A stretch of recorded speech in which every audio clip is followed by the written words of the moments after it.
திருச்சிற்றம்பலம். அன்பர்கள் அனைவரையும் தித்திக்கும் சிவபதம் என்ற ஒளி அலைவரிசைக்கு வரவேற்கிறோம். இன்று திருவாசகத்தில் சில அதிகாரத்தில் உள்ள வரிகளை சற்று வித்தியாசமாக அனுபவிப்போம்.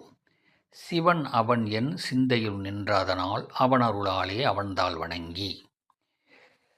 நம் சிந்தையுள் சிவன் நின்றாலும் அவன் தித்திக்கும் சிவபதத்தை வணங்க அவன் அருள் வேண்டும். இவ்வருள் கிடைக்காமல் தடுப்பது முந்தைய வினைகள் மற்றும் வஞ்சனை செய்யும் மலங்கப் புலனைந்தின் வழியாக செயல்படும் 6 கோடி மாயா சக்திகளால் தொடங்கும் வேறு வேறு மாயைகள். இவ்வைந்து புலன்களின் செயல்களை வழியடைத்து சிந்தை மகிழ சிவபுராணத்தை முந்தைய வினை முழுதும் நீங்கும்படி பொருளுணர்ந்து கூறினாள்.